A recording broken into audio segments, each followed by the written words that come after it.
Thank you. You're watching the program Into the Discussion Time, and here we will be focusing on the developments in the country, as earlier mentioned, the newspaper review analysis, and this is what we have on the.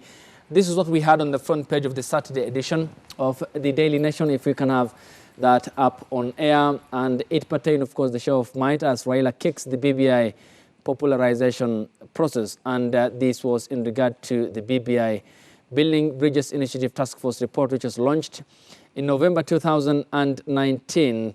And of course, if we can see maybe the second headline of the Sunday edition, this of course pertained the cartoon edition of the Daily Nation on Sunday, and it's James Orengo who prophesied the coming of what you're seeing on his backside, that is the Jubilee Party members who are on the dining table, on the menu rather, as they are being eaten for that matter. They are Dennis Itumbi, the members of parliament, that is Moses Kuria, Alice Wahome, and the digital strategist Dennis Itumbi, and the other members of parliament.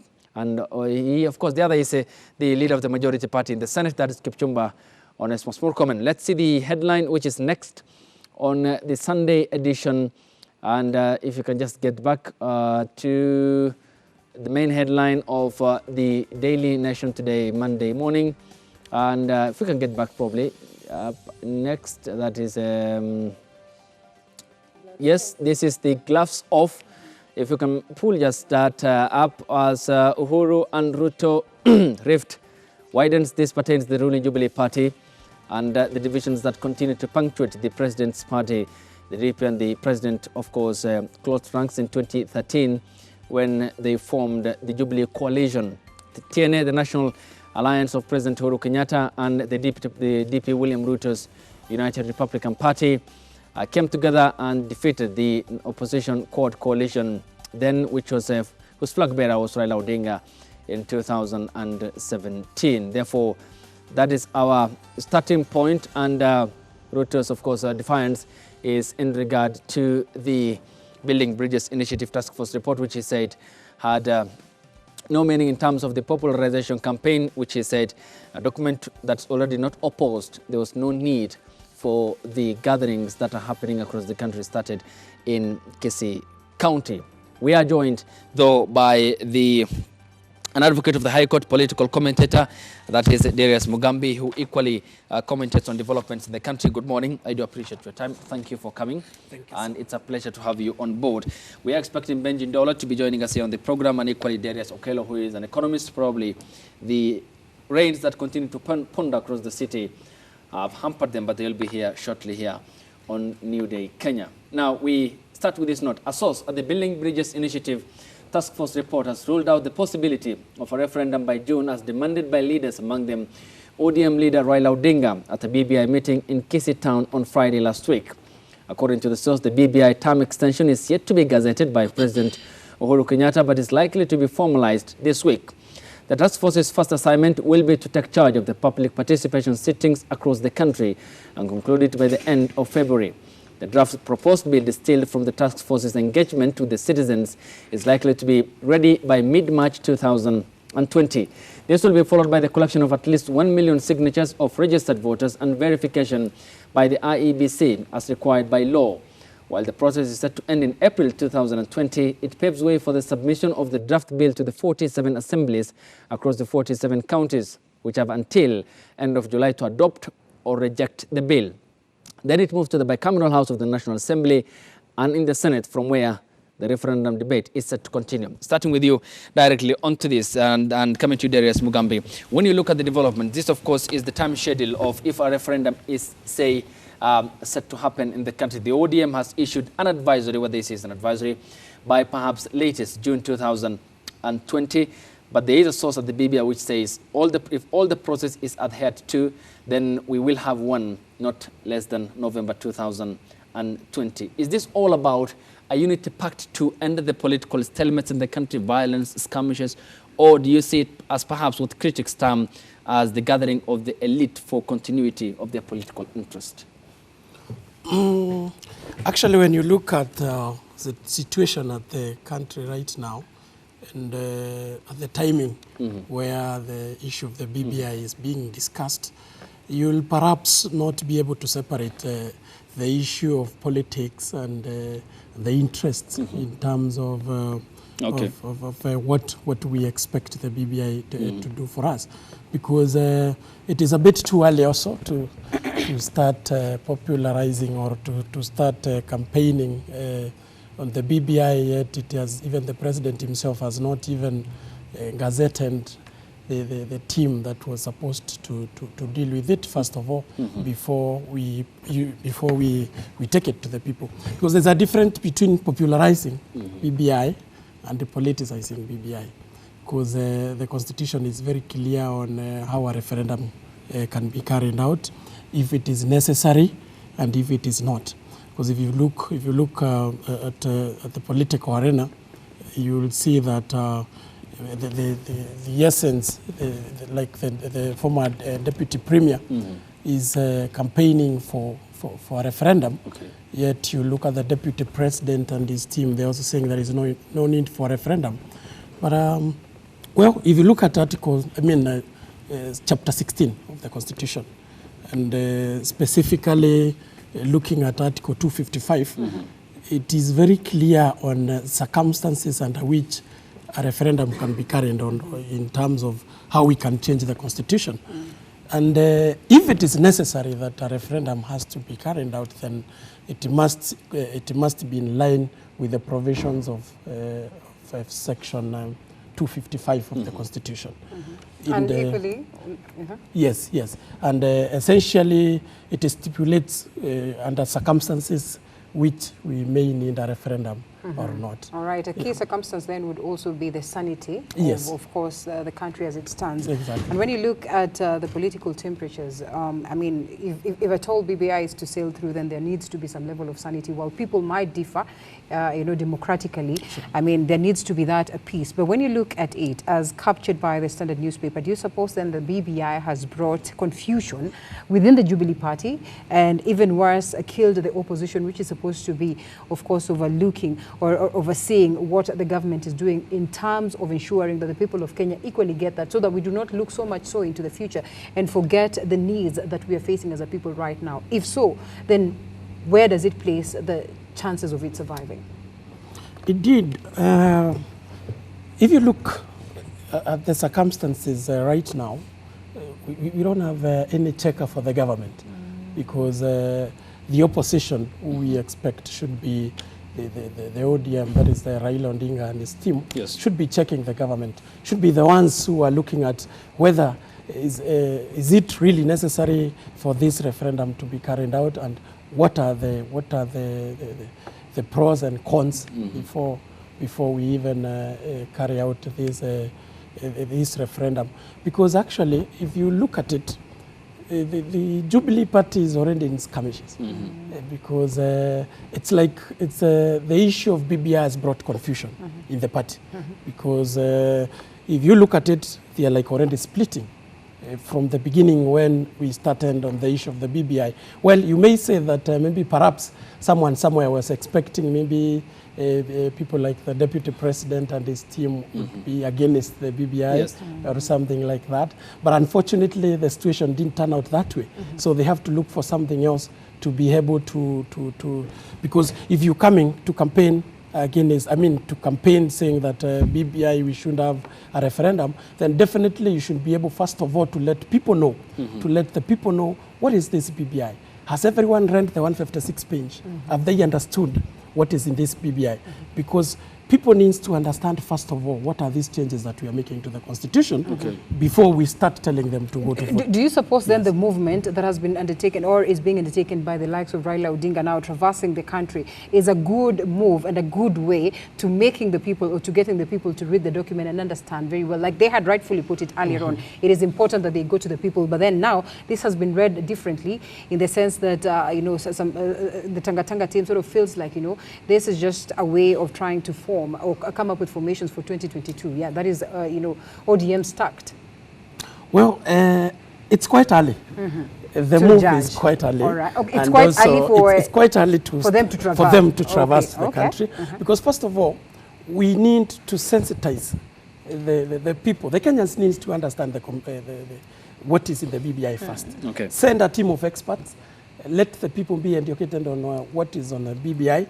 Before now, we start telling people we now need we now need a referendum. Please support referendum when it comes, because most of the people, if you look at even the Kisii on that particular day, you could tell that some of those politicians didn't even understand that document. All they wanted is to tell the so it means then it was more or less of politicization than popularization. Okay. Yes. Because popularization should be the first key thing. Before now you start showing your support, then you need first of all to understand the document properly. Because you had some of them saying we need the referendum as soon as even next week.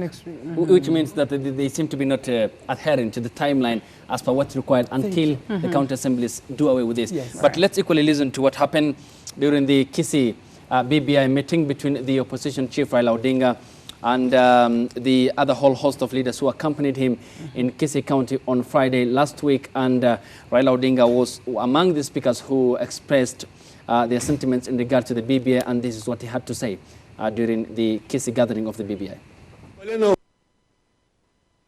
Uhuru ati nataka hii mazungumzo iende mashinani. Ma MCAs chukueni maneno muende nayo katika ward zenu. Alafu mwe na mjadala huko. Vile Matiang'i amesema, Matiang'i huyu ni kijana yangu. Ni kijana chap chap. Ukiambia nasikia haraka haraka. Tunataka kura ya maoni ije. Hii kura ya maoni itakuja kabla mwezi wa Juni, ili Wakenya waamue. And of course, there were other leaders who spoke during the summit in Kisii County on Friday. Among them was the Kirinyaga Governor, Anne Waiguru. This is what she had to say.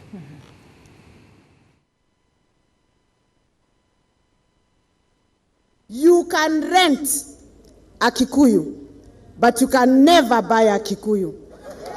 Wakikuyu wako na mwenyewe is in control. Okay, Benji Ndolo, good morning. He joins us here on the program. Thank you. Our resident panel on Mondays, good morning. My sincere apologies. The traffic is a mess. I know. I actually Ubered here, so it's just, I've waited like 30 minutes just to get around. Well, and I'm literally in the neighborhood, yeah. Okay. Yeah, so my apologies, but we'll take it up from there. I noticed my co-panelists got the memo on the watch. I know, right? So good morning. And morning, Linda. You're quite observative. Yes, very observant. Okay, thank you so much, Benji. Still, we are with what happened over the weekend in regards to the headlines that we have shown on the Saturday and Sunday papers, equally on Monday. They all pertain to the ruling Jubilee Party. We have just played a bite of Raila Odinga and the Kirinyaga Governor and Waiguru, who all have spoken about the BBI. Waiguru was the last saying, you can rent a Mkikuyu, but you cannot buy a Mkikuyu.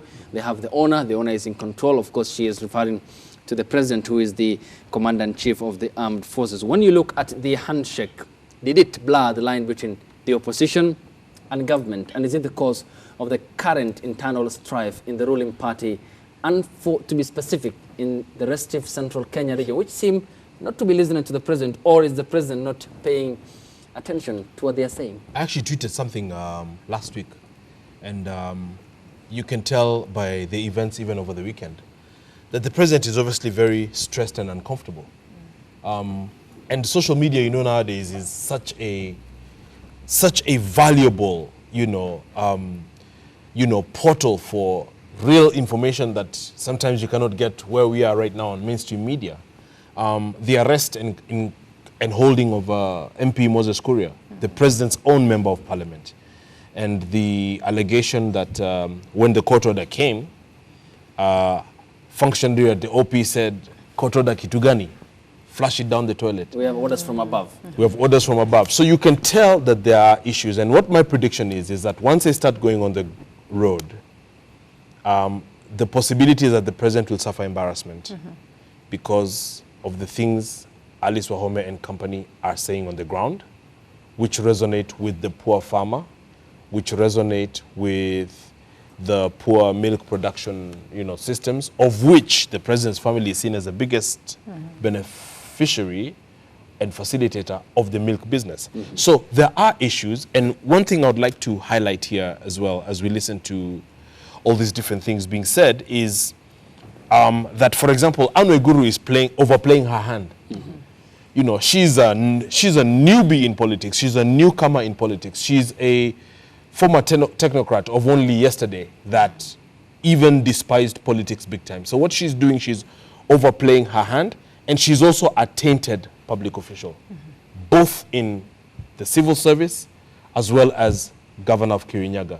In fact, my suspicion is she'll probably not make it back as governor, and she knows that. All right. Yeah. Okay. So you've seen all the wars that they've been having with the Honorable Women Rep Ngirishi, and the the inability to pay county health workers, everything in paralysis, any and all the time. And so if you look at even what Waiguru is talking about, that's the politics of the 19th century. That you can't rent a Kikuyu. What is a Kikuyu? That Kikuyus have their owners. Is a Kikuyu a camel? You know, this must be called out, if not by other politicians, at least by political analysts like us, because a lot of people are watching the news, some of them impressionable young people, and they are, it actually, Linda, if you notice, it actually leads to a lot of the disgust that you see in different fora, you know, outside of the media. If you go and have lunch with some of your friends that work in corporate, and they just tell you how disgusting Kenyan politics is, how it's full of lies and they're all stealing.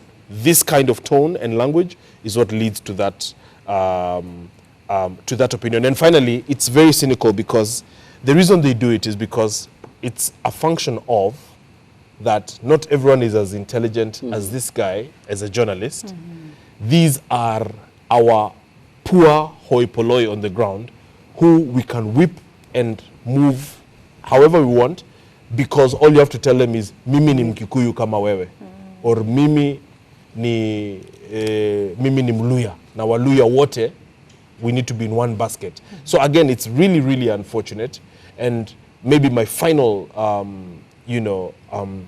conclusion on this is that BBI was supposed to unite the country. Yes. You can see how quickly and how badly it's dividing the country. It's dividing the country. Yes. Darius, when we take a look at the situation on the ground, clearly it's a divided Jubilee party, and of course the utterance of Anne Waiguru, a clear probably message directed to Deputy President William Ruto that, you know what, I mean, even the few who claim to support you that are of course of the Mount Kenya region are just lying to you, probably just enjoying your money. I mean, that's the best way one can read it politically. When we take a look at that and the fact that yes, there's need for developmental activities to be done for the common mwananchi, and now it looks like shots are being fired at Right Honorable Raila Odinga as the person who's come in with a dividing factor. But when we remember very well, clearly even before the handshake, there were some little differences within the Jubilee party. What does it speak about a party that we all look up to, as a people of Kenya? We elected it in so at least it would serve us. But then again, a clear indication that they have not even been able to manage their homes. How can they manage a country? Well, Linda, if you look at what has been happening of late, as long as we are saying that there were divisions in the Jubilee even before the coming of the BBI, but you will see that there are those politicians who are completely uncomfortable with the deputy president. Right. And they will do anything to ensure that they're on the other side, regardless of whether the deputy is supporting development or not. And this is not something that we expect in such a political party like Jubilee, because you're trying to tell us we are the ruling party, yes, but if you look at it, we are all not speaking under one language. Because if you look at, like, for example, what you've heard Waiguru say, her sentiments were actually cutting across.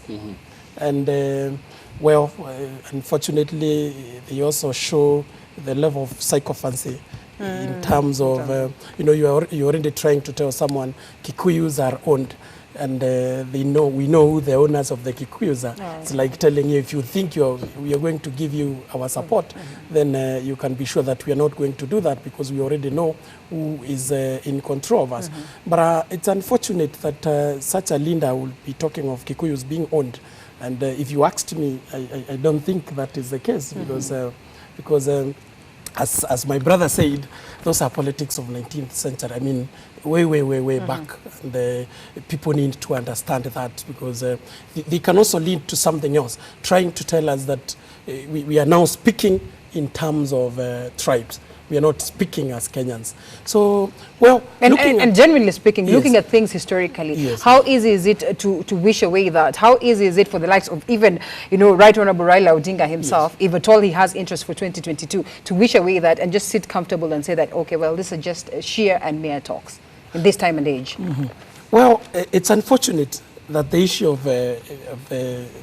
tribes will have to come in any election or in any, but we should not show it uprightly in the leadership, like trying to tell us, as Kikuyus we are going to support this, as Kikuyus we are going to do this. I think she shouldn't be speaking as a leader in terms of when you speak, let us see Jubilee speaking, because Waiguru being part of the Jubilee and many other who we have seen, and fortunately, what she's trying to tell the people is that we have someone we are supporting here already, and this is where the Kikuyus are heading to. Well, perhaps we may not wish it away, because it happens when we come to the voting and all that, but it should not be meant as if this is what we rely on. If you want a Kikuyu, this is how a Kikuyu is going to lead. So we need to look at it in a different way, and as I've told you again, you will see that if William Ruto is supporting something here, then there is someone who will have to try to fight it. Even if they were supporting it, yes, they will have to go on the other side, because they want to fight him, instead of supporting what is really realistic and what we require currently in the country. Because definitely, if you asked me, we are not in a very good position in terms of economically, we are not doing well. But they are lying to us, we are doing well. But what Ruto is trying to say, let us go this way, let us not start wasting public funds, let us concentrate on development, but someone has to go the other way, because they do not believe in what he says, regardless of whether it is right or not. Okay, of course, a lot to talk about, because the DP also talked about the issue with regards to the court orders. I think we have a bite on that, but before I go there, Benji, if I may come to you, here is perhaps the challenge ahead that lies for the president. Number one, how does he untangle the internal wrangles in the ruling Jubilee Party? Two, has the BBI, rather, instead of focusing on unity, turned into the unearthing of allegations of a scandal? Because the Ruto allies say, we'll castigate Dr. Fred Matiang'i on the Ruaraka scandal. On the other end, we have the likes of Maina Kamanda, who accused the DP of being corrupt.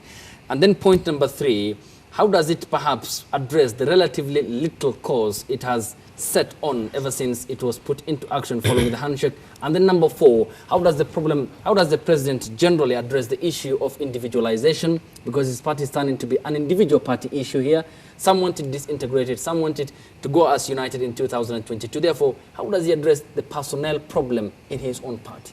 I think, thanks Ayub, the problems that you're seeing, and there are many, and can you imagine we're just in the second week of January? Of 2020. 2020. Yeah. Because it's getting so messy and so hot. It's like elections are in August. This is crazy. And what you're seeing, therefore, is, first of all, a failure of leadership. I think that Jubilee ran on a platform that said many things, but the first agenda was to dodge the cases. ICC cases, which they successfully did. In a bid to gain legitimacy, they then oversold what they could do, including the stadiums, including the laptop project, the different projects, the different, mega projects that actually became mega scandals. So you can see then that it was a marriage of convenience, everyone for himself. And so once we go to the second term, the president really doesn't have much motivation to really do anything. Now, I don't want to mean this analysis as something against His Excellency the President, because a lot of also the issues that are there are of Ruto's own making. For example, the President asked for help, and I think we talked about this here on the show last week, to help secure his legacy. So this was at the first PG at State House, following which there's not been another parliamentary group meeting ever since, because of the bad blood now that was created there. So he also offered that he would do the campaign for the Deputy President and even pay for it. The Deputy President's team felt that they need assurance, and rather than work on his legacy, the Big Four, which is already over-ambitious, they then went on the ground every Sunday to, in essence, campaign for the Deputy President. Obviously, this angered the President big time. And so that's why I say the problems that now, because I think the headline yesterday, I didn't read it, but I think they're saying that Ruto's official residence has been locked. So that's, you can see this thing is escalating. Allow me to ask this, just in relation to in that. Mombasa or Nairobi? In Mombasa. In Mombasa. Oh, in Mombasa. In relation to that. I actually thought in Nairobi. No, it's Mombasa, actually. All right. Well, Yes. in relation to that, Just when, so catch of everyone course, taking us focused back now. from the ICC and that point, you know, yes, it was a marriage of convenience. Got to a point whereby there was some real bromance that was witnessed, and maybe it sounded as though it was marriage that would hold at some point in time. Are we far and beyond that point where we can argue that maybe this is a game that they are probably playing on the likes of Right Honorable Raila Odinga, as of course what some of the people are writing to say that, you know what, you should not trust these boys. They're probably playing a movie on this guy. So Linda, that's a conspiracy theory that is actually fast gaining traction. All right. I was on another television show on Thursday, and with an analyst who has... Can we Can just, we let me pick just pause you, this? Benja, and pick Yeah. this call from John, who is calling us Right. from Bungoma County, From Linda's Okay. Waingo. Good morning, John. You should say Bouchier. And I have to say Mosiere. Hey, exactly. Mosiere, Abdi Mosiere. Bushere. So, wacha tuseme namna hivi. Unaona mimi mpango wa BBI, mpango wa BBI ulianza na nguvu sana. Okay. Ulianza na nguvu, lakini mahali unaelekea, nataka kusema huu mpango unaenda kufikia zaidi, hata ule wa kupunguza mizigo utakuja kuwa bomba. Yes, hebu angalia kwanza mpango wa BBI. I would like one our politician wapate kujua mpango wa BBI ni mpango wa serikali. Ni mpango wa serikali, definitely. Okay. Na Mr. Raila au Honorable Raila si mtu wa serikali. So wakimwegemea sana, wakimfanyia pale siasa sana, wataharibu hii mpango. Ni vizuri watekeleze mpango wa serikali. Yes, Mr. Raila is not hapo kwa upande wa serikali, na BBI ni mpango wa serikali. Raila hana mamlaka kwa serikali. Raila ni mpinzani. Raila ni hapo na majina matatu. Jina la kwanza ni kinara wa ODM, sijui ni kinara wa upinzani, mambo kama hayo, na si mtu ambaye amechaguliwa na serikali. So wakimwelekezea kidole cha siasa sana, siasa pale kifanyiwa sana, basi mpango wa BBI utafifia, na hata ule wapunguza mizigo utakuja kuwa bora zaidi kushinda hii BBI. Jona Damba, nikimalizia nasema BBI sufuri hawajafunga bao. Punguza mizigo bado wanaongoza kwa pamoja, ikiwa mambo yataendelea namna hii. Jona Damba from Bungoma. Thank you so much. Asante sana. We appreciate your call, and thank you for your contribution here on the program. Yes, Benji, you had a point. Continue, please. So, at the show that I did last week, we had an analyst that has the inside track on how some of these things work. And you know, Linda, he assured us that in the larger scheme of things, there could be a game being played here by the president and the deputy. That is not is not out of the realm of possibility. That a lot of the things that are going are simply buying time. You know, winding the clock down. However, there's also a school of thought that says CS Matiang'i is being groomed for something. Right. But you know, even if he's being groomed for something and he has a lot of resources, the people still must vote. Yeah. You know, even if you have the discussion about rigging, etc., You cannot rig someone maybe who gets 10,000 votes in an election where the votes cast are 15 million, and then you rig from 10,000 votes to 10 million votes. So at some point, you also have to be elected. And so the danger with what is happening, Linda, with all these things is the DP is fast gaining sympathy, big time. You can be sure, and I'm just telling you point blank, I'm told in the National Assembly and also in this, what was the Central Province, in those counties. And I believe the show at Honorable Rigavi's mom's funeral, yes. Gashagwa, Yes. right? Nyeri, yes. In Nyeri, I think the DP showed up with something like 70-something MPs, and it was very deliberate. Can you imagine 70-something members of parliament? Sending a message. In a burial, that sends a very strong message. And so he has really gained traction on the ground, and he is gaining traction. I mean, even this caller that just called from Bungoma, you can tell he's very much against Raila. One thing I noticed from reading different things over the weekend, because I read a lot of what is online and whatnot, and even what is printed, you see a lot of commentary against BBI, and a lot of the authors are actually either from Western or from Luo Nyanza. And most are castigating Honorable Raila. And the reason is, there is, you know, Raila is revered, so there's a sense in which you don't just hurl insults at him. But the truth of the matter is that his followers got disillusioned, because even now with BBI, I mean, what are you really getting at the end of the day? The urgent issues are unemployment, no security, locusts, etc. The economy. And a lot of the governors, for example, that are pushing this BBI, a lot of them are disgraced, accused in court. I saw Obado. I mean, he's out on bail. They're obviously stealing public money. They're coming in many helicopters.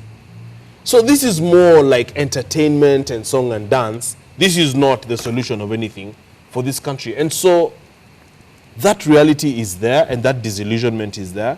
And a lot of also his supporters are cautioning him, including people, boisterous members of parliament, young members of parliament like Babu Owino, who has repeatedly on the record told him, Baba, be careful. I just don't know what we're getting in this thing. I think you're being played. I mean, that is exactly what Babu Owino had said, that by end of December, if he doesn't see some deliverables, he was like, I think this thing is a big hoax. And I really wouldn't be surprised if it was. Because really, what are we, you know, to also talk about expanding the executive in a country where we have so much poverty. It's also entrenching tribalism.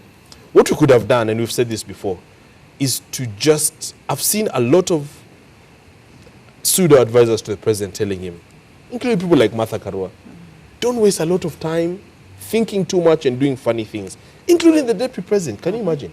Saying, just implement the Constitution 2010.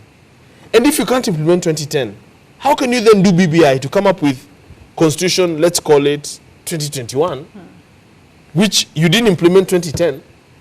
And you think that 2021 will and you're going to implement 2021? Why? Okay, and it's unfortunate. There are concerns equally in the ODM quarters, because there are some who said were cautious reading into this, among them Otiende Amolo, a close confidant of the ODM leader Raila Wuni, who said and senior lawyer. Thing must be gazetted for with regards to purpose of assurity and guarantee. And there are some who are reading otherwise into it, the likes of Babu Owino, the Embakasi East Member of Parliament. But this is what the Deputy President William Ruto had to say over the weekend. He was in Uasin Gishu and Narok counties, where he presided over church functions. He was accompanied by members of Parliament, among them the close allies who were supporting his presidential bid in 2022, Kimani Ichung'wah, Kikuyu constituency, Moses Kuria, Gatundu South, Alice Wahome, Kandara, and Ndini Nyoro, Kiharu constituency. This is what the DP had to say. The foundation of our nation is the foundation built on the rule of law. And every public officer have their responsibility, individual and collective, to make sure that this country is built on the firm foundation of the rule of law. And I want to ask every public officer to ensure that they play their part in ensuring that there is respect for the rule of law in our nation. And even when we go to the realm of court orders, it is the responsibility of every public officer, individually and as a government. The Jubilee administration respects the rule of law and respects every court order issued by a competent court of law in Kenya. And we want to say categorically that any public officer who disobeys the law, who disobeys court orders, they will carry their cross individually. They will be held personally responsible for violating the law or violating any court order. The slide to anarchy and impunity will begin the day we don't respect the rule of law and we don't respect court orders in our country.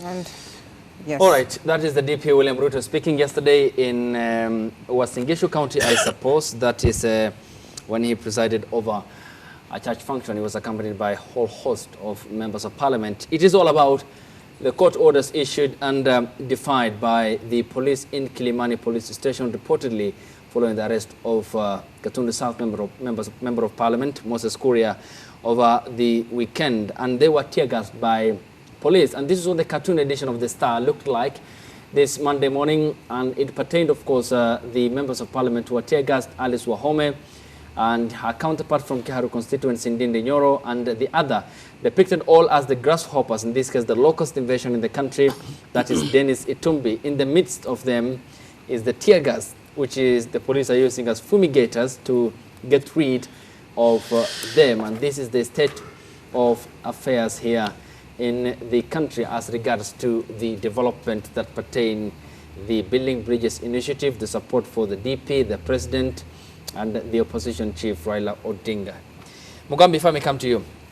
When you look at this, is it perhaps the prophecy that James Orengo predicted in January 2017 that government, its own children, and by a larger extension, is this the extent with which the country is likely creeping into, perhaps, or peddling back to the dark days of the police state under the Kano regime? Indeed, that is very true, because if you look at it, it's a bit unfortunate that us outside here, we know that it is the Jubilee government ruling, but unfortunately, our deputy president, who is actually number 2 in that Jubilee government, is the one who is speaking that way. Mm-hmm. Because if you look at it, who does the police get orders from? Mm-hmm. Definitely the executive, right, isn't it? And that clearly tells you already that it's like Ruto is no longer part of that executive. Mm-hmm.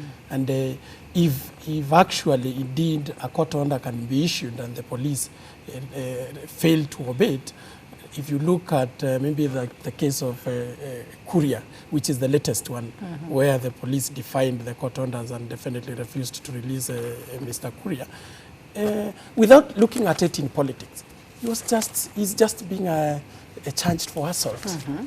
This is a very it's a direct, call it a misdemeanor, mm-hmm, you know. It's something that you work in a police station, you get out with a bail of 10,000 or 20,000. Even if when he's presented to court today, you can be sure that he's not going to be to pay a bail of more than 20,000. Mm-hmm. Why would you create a fuss out of it? And the whole country is looking at what is happening. Okay. A court order has even been issued and they reluctantly refused to obey it. Mm-hmm. Definitely it shows that there is someone somewhere senior in the government that is issuing orders.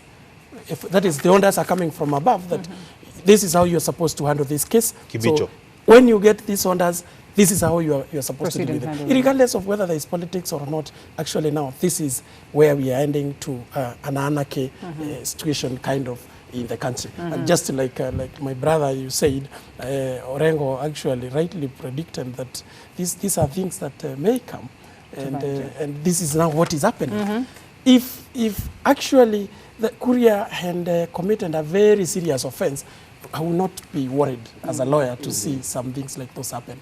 This is an assault for God's sake, right? Why create a fuss out of it? Okay. What are you trying to show? They are already trying to show that we are the ones ruling, we are the ones who are saying, leave the court, leave whatever, and you see definitely disrespect of the court also. It's quite something. It's quite something, of course, that we need to look into. Pretty much of what we say sometimes also on different occurrences, you've seen them, supporting such, inhumane activities meted upon other people. A clear indication that sometimes when you set up laws, or when you celebrate some laws that have been set on board, you should also be careful that at some point in time they will not bite back. So we're taking a short breather and we'll be right back with more discussion in regards to the same. So keep it right here. Welcome back to the broadcast, and just updating you on some breaking news that is coming in. 3 people, all teachers, were earlier this morning shot dead in an attack by suspected Al-Shabaab militants at a Kamudha Resource Center in Garissa. Developing story. We'll update you in regards to the same as and when the information comes in. And that aside, we come back to the question of the conversation, but not before we throw you to Ayub, who has updates in regards to the same. Are you ready? Yes, thank you, With the Linda. attacks? This is the breaking news coming in. About less than an hour ago in Garissa County, that is suspected Al-Shabaab militants attacked Kamuthe in Garissa County, targeted police camp and Safaricom mast. 3 teachers and a student said to have been killed in the attack too. This is the breaking news coming in this morning in about 15 minutes time that came in from Garissa County, and this pertains the militant group Al-Shabaab, and which killed students in Dadaab refugee camp about a week ago, and have reportedly killed students and teachers in Garissa County this early morning, and destroyed Safaricom mast. We continue to receive these updates as they come in, and this is a continuing developing story, that continues to develop in the country, and we'll be keeping an eye on this as we await the official communication from the National Police Service through its spokesperson, Charles Owino. Linda. All right. Ayub, can we throw something to him just for the benefit of the audience? We must resist the temptation as Kenyans to always think of Al-Shabaab as something out there in Mandera, in Moyale, in Garissa. You must make the presumption that they're on their way to Nairobi, to Mombasa. And the radicalization campaign, exactly, which seems to be taking a different shape at the moment. Because the threat level has to be high given what is happening around the world. We must understand that Iran operates on a very long-term timeline. Especially in the Horn of Africa. Especially in the Horn of Africa, where there are soft targets allied to the US. And so this is just a good warning shot that we must not just sit comfortable and then start running around when something like Dusit happens. These guys must find us very well prepared and very ready to fight back against terror any and all times. In regards to the same, of course, as captured by the Standard newspaper, page 5, where, of course, there are details of the meeting of President Uhuru Kenyatta and state officials at the coast, as in regards to the question of the insecurity rises across the country. He met, of course, Interior Cabinet Secretary Fred Matiang'i, the DCI boss George Kinoti, DPP Nordin Haji, and other, of course, security figures in the country. We certainly hope that equally at their very own, level, they should address this. But then again, we need to stay woke and vigilant, like, of course, Benji keeps it. Yes, and of course, we now come back to the discussion of the day that we were talking about. And of course, we're crossing over to Benji to take his sentiments in regards to the same, of course, and in that talk of the Deputy President William Ruto, and most of the address mated upon different officials of the security sector and also the investigative bodies, and he says that you need to stop this anarchy and impunity. We are all in agreement that contempt of court is indeed something that is not worth celebrating. But then again, coming from the second in command of the country, I mean, what does it speak about the watch? It talks about the dysfunction in government. It talks about the dereliction of duty, and the court is also not blameless in this, because remember, the court itself has invited ridicule upon itself. Secondly, the executive has promised the court, just after the general election and subsequently, of a revisit that was promised by none other than the president. And And you saw the CJ come out the other day to complain bitterly that he's treated as a stepchild. I saw allegations yesterday that PS Kibicho, again, PS Interior, was one of the forces that refused to clear the CJ into State House the other day. And so you could link that allegation to the allegation made by the Chief Justice himself that, you know, he doesn't have a vehicle, they haven't replaced his vehicle, they're not assigning, you know, budget to his office and what have you. All of these things play in such a banana republic fashion because the courts, and I used to express this all the time to the former Chief Justice, Willie Mutunga, the courts have not been able to develop jurisprudence. So, for example, there's a video floating around of a young 9-year-old girl that is in court and is being released to her mom while she has been raised by her dad. And the girl is crying, she's frantic, etc. It's heartbreaking. Because the judge didn't really look at any of the mitigating factors. They just look at things on the surface and write any judgment. That is the judiciary of Kenya. And so once again, it also invites that kind of vitriol upon itself because at the end of the day, you know, so the DP is talking about obeying court orders, but many are arguing that the court had ordered the government to open the servers and they didn't. So, you know, you can't have it one way and or the other. Yeah, and not the other. The other, yeah. And so it's a deeper problem. My own belief, and this might not be very practical, but it is my own philosophical belief in politics, is you must take a position either as a Democrat or as an oppressor, and then stick to that position. So, for example, you never saw the late Honorable Biwott, you know, trying to preach governance to us, trying to preach democracy to us. His line was very clear. His line was clear. He was who he is, and he maintained to that. Yeah. Because the credibility gap that you're going to see is the DP is seen in many circles, in many corners as a bad boy. And so when he comes out to cry foul, you know, not many are buying that because they're like, hey, wait a minute. You're crying foul, but you didn't say anything when Miguna was deported or when this and this happened, when the servers were opened, etc. You're only crying foul now because the president and his team or cabal are against you. And so you know, I think Ayub, you know that for me, my analysis is never just about the politics of the day.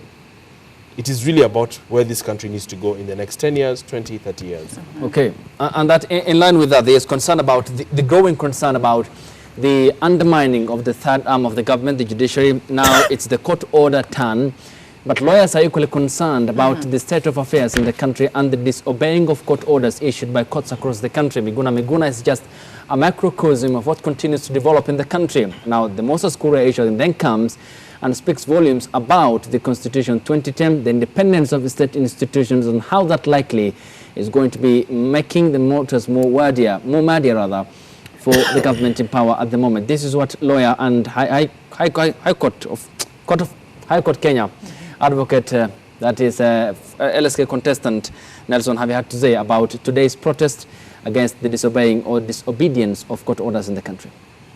Chumba Murkomen and Alice Wahome are advocates of the High Court of Kenya. They are supposed to be protected in the performance of their duties as advocates of the High Court. There can be no justification whatsoever as to why they were tear-gassed yesterday. If two advocates, eminent advocates for that matter, cannot secure the compliance of a court order, cannot get reprieve for their client, what will happen to all of us? And I'm speaking to both senior and young advocates. I beseech all advocates everywhere in the Republic of Kenya to don the yellow ribbon on Monday, and we'll continue with the yellow ribbon boycott until such a time as there will be compliance. Darius Mugambi, coming to you. When you look at the essence of the developments in the country now, it's the DP's turn who at some point even undermined the Supreme Court during the nullification, after nullification of his boss's re-election in 2017. I mean, it's the tables that are turning, and how do we balance the hypocrisy here? Because it's a case of camouflaging from one point to the other, and that is the rare case that the DP is experiencing at the moment. And in terms of the judiciary, how does it clean its house from the allegations of corruption, impunity, and patronage ever since Maraga came to the helm as its president? Well, if I may put it, I would say personally, whatever goes around comes around, right? We've seen on some before where even the DP, just like my brother said here, someone would now ask himself, why are you coming to us? Think about it. Now you are coming crying, you want our support, but there is this time that when these laws were disobeyed, you did not speak about it. But because now somehow they are directly affecting you, you are speaking about it. But let me say, legally, regardless of the circumstances, court orders must be obeyed. Otherwise, we will be living in a state of anarchy whereby the independence of the judiciary is no longer recognized. And you've seen years and years in many countries we fight for independence of the judiciary. The reason why we advocate for that is because if, like for example, we're in a situation whereby you obey the court orders when you feel like, then it's like bringing the state in a position of anarchy. And like you have you asking, if Murkomen and allies are unable to secure the freedom of their client when they are holding a court order, what about me? What about the other advocate down there in town? Because he's looking at it as these are people everyone knows, the advocates of the High Court. One is even a senator and all that. What will happen down there? You will be coming with court orders and people will not be obeying the court orders. It's so unfortunate. When the president said that they would revisit on the judiciary, and we were talking about it here again, what did he mean by the revisiting? It is, you can see, if even the CJ cannot assess his state house. Yeah, he meant I'll teach you a lesson. Yeah. Definitely you're being told, boss, you are nobody. And then right? he personally alluded that kumbe hii nchi kuna wenyewe. Kumbe hii nchi kuna wenyewe. And actually, it is so unfortunate